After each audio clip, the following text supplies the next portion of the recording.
For decades, Western military planners believed they had the future of air combat under control. Stealth, massive budgets, centralized command systems, and complex logistics were supposed to guarantee dominance. That assumption is now under serious threat because something unexpected just happened, and it forced even the most confident defense strategists to quietly reassess everything they thought they knew. Inside planning rooms linked to zero, discussions have taken a noticeably different tone. Less certainty, more caution.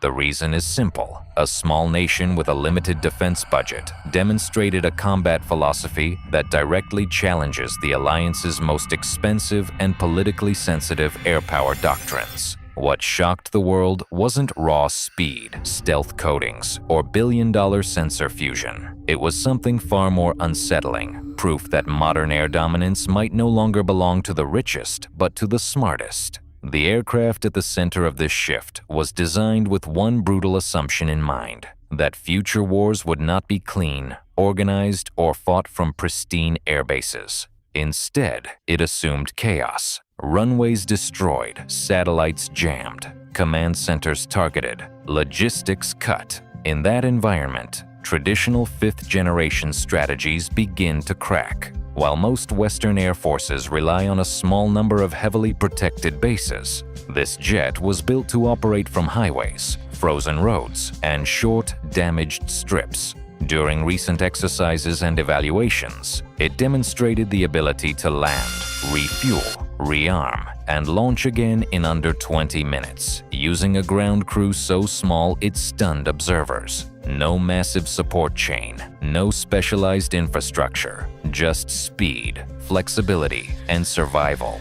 That alone raised eyebrows. But what truly unsettled planners was how this capability fits into a broader strategy. Instead of concentrating air power into a few vulnerable nodes, the aircraft enables dispersion, dozens of locations, constant movement, no fixed pattern. For any adversary or alliance, this creates a nightmare scenario. You can't easily plan strikes when you don't know where the aircraft will be operating from tomorrow, or even an hour from now. In contrast, jets like the one depend heavily on advanced logistics, secure data links, and carefully maintained bases. They are incredibly capable machines, but only when the system around them remains intact. The Swedish approach questions that dependency entirely. And that is where the fear begins. During joint exercises, simulated combat scenarios revealed something deeply uncomfortable. When operating in contested electronic warfare environments, where GPS is unreliable, communications are degraded, and centralized command is disrupted, the Swedish doctrine did not collapse. It adapted. Pilots were trained to operate independently, make rapid decisions, and fight with minimal external guidance. Mission command replaced micromanagement. Observers noted that this philosophy aligns disturbingly well with the realities of modern high-intensity conflict. Cyber attacks, jamming, and space denial are no longer theoretical. They are expected. And any system that cannot function under those conditions becomes a liability, no matter how advanced it appears on paper. Even more troubling for alliance planners was cost efficiency. This aircraft costs a fraction of what most fifth-generation fighters do, not just to buy, but to operate. That means more airframes, more pilots, more sorties, and more resilience. In a prolonged conflict, numbers and sustainability matter just as much as cutting-edge technology. Quietly, defense analysts began asking uncomfortable questions. What happens if a smaller nation can field 2 or 3 times as many operational aircraft for the same budget? What happens if those aircraft can survive without perfect infrastructure? What happens if air superiority is no longer about invisibility, but about persistence? The answers did not favor existing assumptions. Inside the two, reports began circulating that avoided dramatic language but carried heavy implications. Words like resilience, distributed operations, and logistical vulnerability appeared more frequently. This was not panic, but it was concern, because the Swedish model doesn't just challenge enemy nations, it challenges allies. It suggests that future wars may reward adaptability over prestige, flexibility over complexity, and decentralization over rigid command hierarchies. That idea alone is disruptive. It forces militaries to reconsider training, procurement, doctrine, and even political commitments tied to massive defense programs. Perhaps most shocking of all was the reaction from pilots who flew alongside it. Some described it as unfairly practical. Others noted how quickly it returned to the fight compared to heavier, more complex jets. There was no flashy spectacle, just relentless efficiency. And that may be the most dangerous thing of all, because history shows that military revolutions rarely announce themselves with explosions. They arrive quietly, through exercises, evaluations, and doctrines that don't look revolutionary until it's too late to ignore them. The world is now watching closely, not because one aircraft is invincible, but because it proved something many hoped was no longer true. That smart design, clear strategy, and realistic assumptions can still overturn billion-dollar expectations. And once that idea takes hold, there is no going back. And that realization has started a chain reaction far beyond airbases and briefing rooms. Once the implications became clear, defense planners began looking at maps differently. Instead of highlighting major airfields, they started marking highways, remote roads, frozen stretches of land, and civilian infrastructure that could suddenly become launch points. This shift alone rewrites decades of air power thinking. Air dominance was once about protecting a few critical locations. Now it may be about accepting that there are too many locations to destroy. Within Zero, this triggered an uncomfortable internal debate. If a conflict erupted tomorrow against a peer adversary, how many Alliance aircraft would actually be flyable after the first wave of missile strikes? Not theoretically, not on paper. In reality, the answers were not reassuring. Modern warfare assumes that the opening hours will be brutal. Precision strikes, cyber attacks, electronic warfare, space-based assets disrupted or destroyed. Under those conditions, any aircraft that requires flawless coordination becomes a risk. And this is where the Swedish concept feels almost disturbingly honest. It assumes things will go wrong, and it trains pilots to fight anyway. That mindset difference matters more than technology. In many air forces, pilots are conditioned to rely on a constant stream of data, real-time targeting, sensor fusion, networked awareness. Remove that stream, and effectiveness drops sharply. Swedish doctrine takes the opposite approach. Data is helpful, but not essential. If the network collapses, the mission continues. If guidance disappears, pilots adapt. This is not a downgrade. It is a survival mechanism.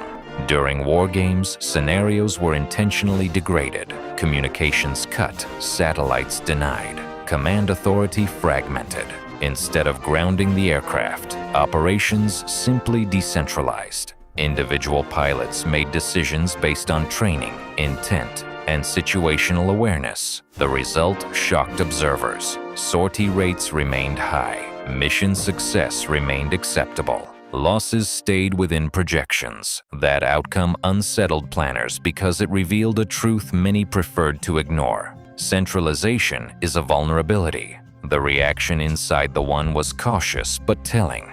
No public statements, no dramatic press briefings. Instead, quiet reassessments, studies, red team analyses, internal memos questioning assumptions that had gone unchallenged for years.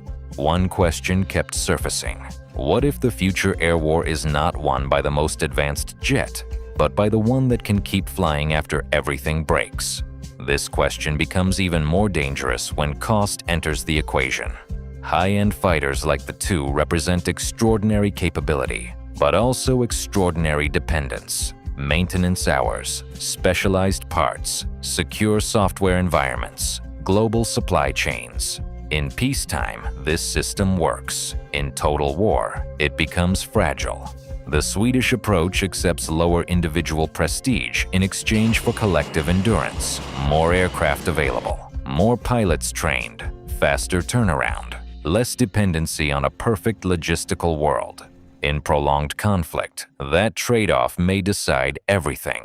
Another overlooked factor is political flexibility. Smaller nations adopting this model gain autonomy. They are less dependent on foreign contractors, overseas maintenance hubs, and external political approval to keep their fleets operational. That independence quietly shifts power dynamics within alliances, and that is where the real fear lies, not on the battlefield, but in the balance of influence. If more countries begin prioritizing resilience over complexity, the entire defense ecosystem changes. Procurement strategies shift. Training philosophies evolve. Budgets are questioned. Suddenly, billion-dollar programs are no longer untouchable. They must justify not just performance, but survivability in chaos. Pilots who trained under this system reported something else that caught attention: confidence. Not the arrogance of invincibility, but the calm certainty that even in isolation, they could complete the mission. That psychological edge matters. In war, morale collapses faster than machines. Critics argue that such aircraft cannot compete head-to-head with top-tier stealth fighters in pristine conditions. And they are correct, but that argument misses the point entirely. The future conflict is unlikely to offer pristine conditions to anyone. History supports this pattern. The systems that dominate early often struggle later. Complexity becomes a burden. Simplicity becomes strength. Adaptation outpaces perfection. That is why this development sent shockwaves through defense circles. Not because it guarantees victory, but because it exposes a blind spot. For years, air power doctrine assumed escalation control, infrastructure security, and technological supremacy. This aircraft assumes none of that. It assumes surprise, disruption, and survival. And in doing so, it forces everyone else to confront an uncomfortable possibility. What if the most dangerous aircraft in the sky is not the one you cannot see, but the one you cannot stop, cannot predict, and cannot eliminate? That question is now echoing across strategy rooms worldwide. And once such a question is asked, it cannot be unasked. The world is not in shock because a single jet changed everything. The world is in shock because it proved that everything might already have changed, and most just hadn't noticed yet.